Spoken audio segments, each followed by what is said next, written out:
नमस्कार, बहुत स्वागत है आप सभी का टोटल टीवी में और मैं हूं आपके साथ जया पाल। चलिए शुरुआत करेंगे बुलेटिन की बड़ी खबर के साथ। जहां प्रयागराज महाकुंभ मेले में बड़ा हादसा हुआ है। अधिक भीड़ होने की वजह से भगदड़ मच गई है। संगम तट के पास भगदड़ मची है। श्रद्धालु दबकर घायल हो गए हैं। हादसे में मरने वालों की संख्या की अभी तक आधिकारिक पुष्टि नहीं की गई है। अखाड़ा परिषद ने रद्द किया आज का अमृत स्नान। आज का अमृत स्नान रद्द कर दिया गया। सभी 13 अखाड़ों ने अमृत स्नान रद्द कर दिया। बसंत पंचमी को होगा अब अमृत स्नान। आम लोगों के लिए स्नान जारी रहेगा। पीएम मोदी ने सीएम योगी से बात की है। सीएम योगी से हालात की जानकारी भी प्रधानमंत्री ने ली है और तत्काल मदद के निर्देश भी पीएम ने दिए हैं। तो बड़ी अपडेट आप तक पहुंचवा रहे, क्योंकि अगर यहाँ पर प्रयागराज महाकुंभ का नाम आता है तो हजारों करोड़ों की संख्या में जो श्रद्धालु हैं वो आप अनुमान लगा सकते हैं कि पहुंच रहे हैं। और प्रतिदिन की अगर बात करें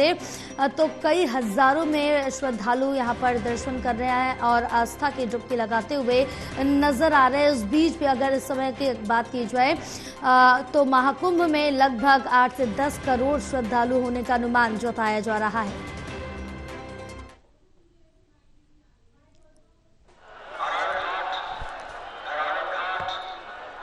जमुना मैया हो, आप वहाँ स्नान करें और आराम से आएं। बच्चों का ध्यान रखें। जितनी चिंता आपको अपने बच्चों की है उतनी चिंता हमें भी आपकी है, भगवान को आपकी है। तो इसलिए बी केयरफुल। गंगा मैया, जमुना मैया जहाँ भी है स्नान कीजिए। माँ भगवती आपका कल्याण करे। आप खूब चकाचक ऐसे सनातन कुंभ का आनंद लेते रहे।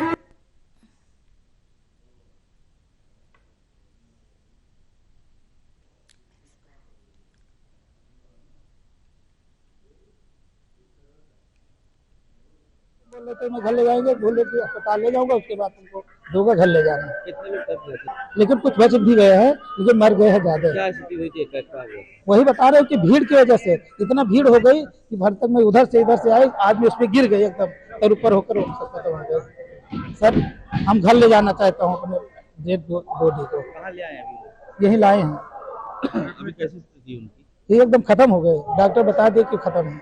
क्या नाम है? हमारा जोखूराम नाम है और हमारे चाचा हैं। 7 भाई हमारे चाचा थे और सबसे बड़ा हमारे पिताजी थे। अभी वो 1 महीना मरे हुए हैं। और हमारे चाचा जो है ये कितनी एज हुई? इनकी एज हमारे से 2 साल मतलब वो बड़े थे, मतलब 44-45 के रेंज में थे। और बच्चे भी बहुत छोटे छोटे हैं सर, बहुत छोटे छोटे 3-4 बच्चे हैं। अब क्या करा जाएगा बताओ, कैसे क्या करें। तो इस तरह से देखें कि भारी भीड़ और बड़ा हुजूम श्रद्धालुओं का महाकुंभ पहुंचा। इस बीच भगदड़ मचने से यहाँ पर अफरा तफरी मच गई और कई लोग घायल हो गए। बहरहाल हमारे साथ हमारे सहयोगी आरिफ राजू जुड़े हुए हैं, उनसे और ज्यादा जानकारी लेंगे, वहां के हालात के बारे में जानेंगे। आरिफ, इस समय अगर बात की जाए प्रयागराज की तो क्या कुछ स्थिति बनी हुई है, क्या कुछ कारण रहा जिस वजह से भगदड़ मची? देखिए जया, अगर हम स्थिति की बात करते हैं तो इस वक्त जो प्रयागराज शहर है, शहर के और भी चले जाएंगे तो वो सब एरिया पूरा पैक कर दिया गया है। क्योंकि भीड़ इतनी बढ़ चुकी है जया कि पैर रखने की जगह नहीं है। और खासकर अगर हम शहर की बात करते हैं, शहर के सारे इलाके को पुलिस ने सील कर दिया है। और बेला क्षेत्र के अंदर जो पब्लिक है, जो पब्लिक स्टेशन से बस अड्डे से बेला क्षेत्र में पहुंचना चाह रही है, तो एक रास्ता खोला हुआ है केवल उन्होंने, जहां से वो पब्लिक अंदर जा रही है। और ये जो हादसा हुआ ये करीब 2 बजे के आसपास का ये हादसा है। दरअसल देखिए, जब भीड़ की दबाव वहाँ पर बढ़ा ना संगम नोज पर कुछ देर पहले, यानी कि करीब 12:30 से 1 बजे के बीच में मैं वहाँ स्वयं मौजूद था, उसी स्पॉट पर मौजूद था। तो वहाँ पर जो स्थिति थी वो देखकर कैसा लग रहा था कि कमिश्नर वहाँ पर मौजूद थे, वहाँ पर प्रयागराज के जो सीपी वो मौजूद थे, तमाम जो आला अधिकारी वो मौजूद थे।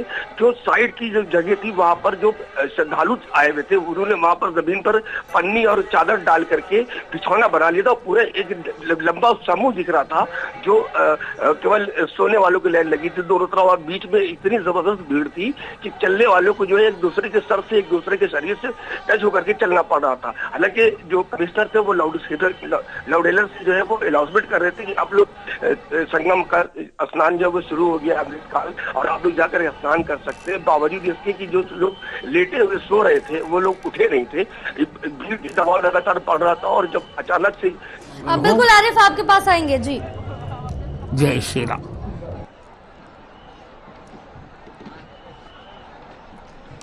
जी आरिफ, क्योंकि जिस तरह से देखें कि लगातार यहाँ पर अभी भी ये कहा जा रहा है कि कई लोगों की इसमें भी मौत हो गई इस पूरे हादसे में, लेकिन अभी तक आधिकारिक पुष्टि नहीं की गई है, उस पर क्या कुछ कहा जा रहा है?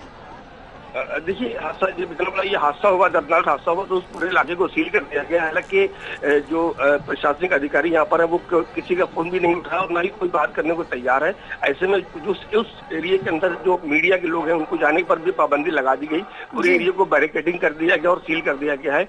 वहाँ पर जो भी हालात बने हुए, जो कपड़े पड़े हुए हैं या फिर जो चप्पलें पड़ी हुई है, जो जितने सामान पड़े हुए हैं, उस सब चीजों को हटाने जाने के लिए वहाँ पर कर्मचारियों को लगाया गया है। तो अब ऐसी स्थिति में कोई ये नहीं कह सकता है कि कितनी कैजुअलिटी हुई है, लेकिन इतना साफ है कि जिस तरीके से एम्बुलेंस की आवाज आ रही थी रोड के ऊपर और जिस तरीके से एम्बुलेंस घायलों को लेकर के अस्पताल भाग रही थी, तो उससे ये साफ जाहिर होता है कि बड़ी संख्या हो सकती है घायलों की। फिलहाल भी मरने वालों की पुष्टि जो है किसी एंगल से नहीं किया गया है, ये तो अधिकारी पुष्टि करेगा, उसके बाद ही कहा जा सकता है कि इस पूरे हादसे में कितने लोगों की मौत हुई है और कितने लोग इसमें जख्मी हुए। बिल्कुल है, लेकिन इस पर आरिफ, निरंजनी खड़े का तो साफ तौर से कहना है कि जो कानून व्यवस्था, जो सुरक्षा व्यवस्था है, वो सिर्फ वीवीआईपीज को दी जा रही, आम जनता के लिए कोई व्यवस्था नहीं की गई है। देखिए, अगर हम व्यवस्था की बात करते हैं, व्यवस्था तो ठीक ठाक चल रही थी, ऐसा नहीं कि व्यवस्था ठीक ठाक नहीं थी, लेकिन जिस तरीके से आज को जो एक अनुमान लगाया जा रहा था कि 10 करोड़ लोग एक साथ यहाँ पर मौजूद होंगे। इससे पहले भी आपको बता दें कि 7 से 8 करोड़ लोग ऑलरेडी पहले यहाँ पर मौजूद थे, और जो आज मौनी अमावस्या को जो अमृत स्नान पर्व रहा है, उस पर आगे अनुमान लगाया जा रहा था पहले से ही कि 10 करोड़ से ज्यादा लोग यहाँ पर संगम में पहुंचेंगे। तो कुल मिलाकर अगर बात कर ली जाए कि ये जो 17 करोड़ लोग यहाँ पर मौजूद हो गए हैं, उसको लेकर के एक बारगी जो है ये बड़ा एक बारगी भीड़ बढ़ी, और उसके बाद हर कोई जो है वो संगम पहुंचना चाहता था। जो भी लोग दूर दराज से आ रहे थे वो संगम पहुंचना चाहते थे, संगम देखना चाहते थे, संगम कहाँ पर है, और वो संगम नोज पर ही ये पूरी वारदात हुई है। तो वैसे भी ये कहना फिलहाल अभी ठीक नहीं होगा, ये प्रशासनिक कमी रही है, लेकिन शासन और प्रशासन ने जो तैयारियां की थी वो तैयारियां अपनी जगह पर ठीक थी। बावजूद इसके भीड़ अचानक से आ गई, वो उसको लेकर के इस तरीके की जो है दुश्वारी का सामना करना पड़ रहा है प्रशासन। तो इसमें क्या कुछ आरिफ ये कहा जा सकता है, क्योंकि इतना तो अनुमान लगाया जा रहा था कि पूरे महाकुंभ में लगभग 45 करोड़ लोग पहुंचेंगे आस्था की डुबकी लगाने, और लगातार जो संख्या उसमें बढ़ोतरी देखने को मिल रही है, तो क्या व्यवस्था उस तरह से बार बार अपग्रेड नहीं की जा रही थी? क्या ये कमी रही है? देखिए अपडेट करी जा रही थी। कई जगहों पर जो है जो पैसेंजर जो ट्रेन से उतर रहे थे या फिर स्नान करके वापस आ रहे थे, उनको एक बावल टाइप में बना करके अलग अलग रोका जा रहा था। उसके बाद उनको स्टेशन की जब ट्रेन का समय हो रहा था, उनको पहुंचाया जा रहा था। इस तरीके की व्यवस्था भी जो है शहर के कई इलाकों में किया गया था, पुलिस ने कर रखी थी। उसके बाद भी जो भीड़ जो बढ़ी है जी हाँ, वो जो ट्रेनें लगातार जो आने लगी हैं, जो स्पेशल ट्रेनें आने लगी हैं रेलवे की, और उसमें जो भीड़ उतरी है वो भीड़ सीधा जो है संगम की तरफ भागी, क्योंकि उसको आस्था जो है वो कहीं ना कहीं उसको सारी चीजों पर भारी पड़ रही थी और वो सीधा वो संगम जाना चाहते थे। तो भीड़ जो एक बार की जो दबाव बढ़ा है ना, वो दबाव ले जाकर के संगम रोड पर इकट्ठा हो गया, और यही वजह रही कि बैरिकेडिंग लगी हुई थी पुलिस की। पुलिस ने उसको रोकने का प्रयास किया भीड़ को, लेकिन इतनी ज्यादा भीड़ थी जी हाँ कि बैरिकेडिंग तोड़ गई, जो लोग आगे भागे हैं, तो उसमें कोई आदमी गिर गया, और जब एक आदमी गिरा तो उस पर सब गिरना शुरू हो गया, और यही भगदड़ का कारण बन गया। जी आपको एक और याद दिला दें कि यही अमावस्या की रात थी, और यही 2013 की बात कर रहे हैं कुंभ मेले की, जब यहाँ रेलवे स्टेशन पर भी इसी तरीके से प्लेटफॉर्म नंबर 6 पर भगदड़ मची थी, और भगदड़ वहां पर मची थी जहाँ पर ट्रेन के नीचे खड़ी हुई थी। तो ऊपर से जब लोग पुल से चढ़ रहे थे उस समय भगदड़ मची थी, लोग पुल से गिर करके कई दर्जन लोगों की जो है मौतें हुई थी, बहुत सारे लोग इसमें जख्मी हुए थे। तो कुल मिलाकर के 2013 के महाकुंभ की अगर बात करते तो वहां पर भी इसी अमावस्या के दिन घटना हुई थी, और आज भी अमावस्या की पूरी घटना हुई थी।